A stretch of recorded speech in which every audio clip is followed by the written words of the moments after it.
आज हम लोग साधारण ब्याज पढ़ेंगे यानी सिंपल इंटरेस्ट पढ़ेंगे और साधारण ब्याज से जितने भी फॉर्मूले हैं उन सबको पढ़ेंगे। तो चलिए सबसे पहले समझ लेते हैं कि साधारण ब्याज यानी सिंपल इंटरेस्ट कहते किसे हैं और साधारण ब्याज का डेफिनेशन होता क्या है।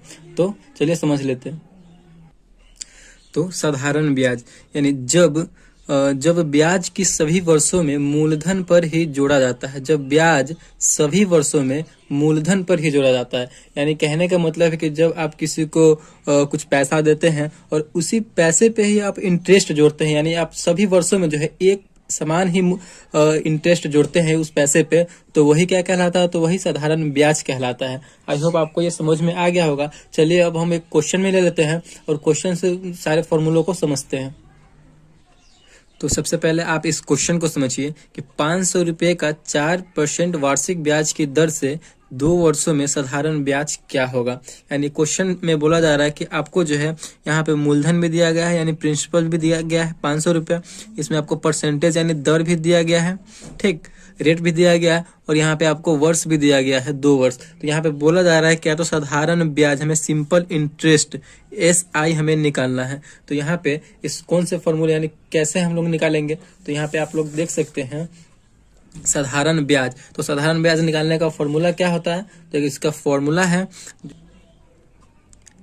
मूलधन गुना समय गुना दर बटे 100।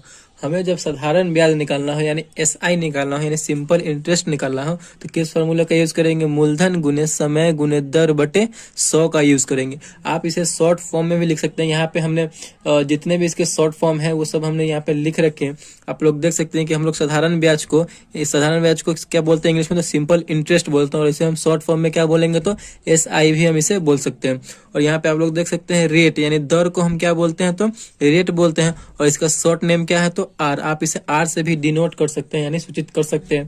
और यहाँ पे आप लोग देख सकते हैं मूलधन का जो इंग्लिश नेम हो क्या होता है, तो प्रिंसिपल होता है, ठीक, और इसे हम शॉर्ट फॉर्म में क्या बोलेंगे, तो P भी इसे हम लोग बोलते हैं। और यहाँ पे ब्याज को क्या बोलेंगे, तो इंटरेस्ट, इसे हम I से भी डिनोट करते हैं, SI से भी डिनोट करते हैं। और यहाँ पे है मिश्रधन का इंग्लिश नेम क्या है, तो अमाउंट। मिश्रधन को हम लोग अमाउंट बोलते हैं, इसे A से डिनोट किया जाता है, कैपिटल A से इसे डिनोट किया जाता है। तो आप इसे इंग्लिश में अगर शॉर्ट फॉर्म में लिखना चाहते हैं तो कैसे होगा, मूलधन को तो यहाँ पे प्रिंसिपल बोला गया है तो P गुना समय को टाइम बोला गया है तो T गुना दर को क्या बोला गया, R बोला गया है तो R, और बटे में 100 है तो 100 यानी P into T into R by 100।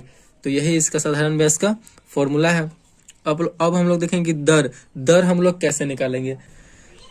तो दर निकालने के लिए किस फॉर्मूला का यूज करेंगे, तो हम फॉर्मूला है ब्याज गुने 100। 2 चीज बच गया, मूलधन बच गया और समय बच गया, तो नीचे क्या हो जाएगा, मूलधन गुने समय। दर निकालने के लिए हम इस फॉर्मूले का यूज करेंगे ब्याज गुने 100 बटे मूलधन गुने समय। इस प्रकार हम यहाँ पे समय आपको जो है उस क्वेश्चन में समय नहीं दिया रहेगा, आपको उस क्वेश्चन में ब्याज भी दिया रहेगा, मूलधन भी दिया रहेगा और समय भी दिया रहेगा। और सॉरी, यहाँ पे समय नहीं दिया, आपको दर दिया रहेगा। तो यहाँ पे हमें समय निकालना है, तो क्या हो जाएगा उसका फॉर्मूला, ब्याज गुने 100 बटे मूलधन गुने दर। आई होप आपको ये समझ में आ रहा होगा। समय निकालने के लिए क्या करेंगे, तो मूलधन और दर दिया रहेगा, समय नहीं दिया रहेगा, तो ब्याज भी दिया रहेगा उसमें, तो ब्याज गुने 100 बटे मूलधन गुने दर कर देंगे तो हमारा समय निकल कर चला आएगा। अब यहाँ पे क्या है, मूलधन। अब मूलधन फिर कैसे निकालेंगे, आपको उस क्वेश्चन में ब्याज भी दिया रहेगा, दर भी दिया रहेगा और समय भी दिया रहेगा, तो मूलधन कैसे निकलेगा, तो फिर वही फॉर्मूला है ब्याज गुने 100 बटे समय गुने दर। आपको ये कोई फॉर्मूला लगाना है और हमारा मूलधन निकल कर चला आएगा, ठीक। और यहाँ पे बता रहा है कि मिश्रधन हम कैसे निकालेंगे साधारण ब्याज में। तो मिश्रधन निकालने का मात्र एक आसान सा फॉर्मूला है, मूलधन प्लस ब्याज। अगर आपका मूलधन भी आपके पास है और आपका ब्याज भी आपके पास है, यानी दोनों मिक्स है, दोनों मतलब मिक्स कर देते हैं ब्याज और मूलधन को, तो वही आपका मिश्रधन हो जाता है। मान लीजिए कि आप 200 रुपया किसी को दिए थे इंटरेस्ट के तौर पे, आप उसमें आपका 20 रुपया आपका ब्याज हुआ है। आप 200 रुपया मूलधन दिए थे और आपका उसमें 20 रुपया ब्याज हो गया, तो इसी को हम मिला देंगे तो यही हमारा मिश्रधन हो जाएगा, यही हमारा टोटल अमाउंट हो जाएगा 220 रुपया। आई होप आपको ये समझ में आ रहा होगा। अब बात करते हैं फिर मूलधन। देखिए यहाँ पे तो मूलधन था कि मूलधन आपको निकालना होता और ब्याज समय और दर उसमें दिया हुआ रहता, तो फिर यहाँ पे एक मूलधन क्या है, तो मूलधन, ये मूलधन निकालने का तरीका क्या है, मिश्रधन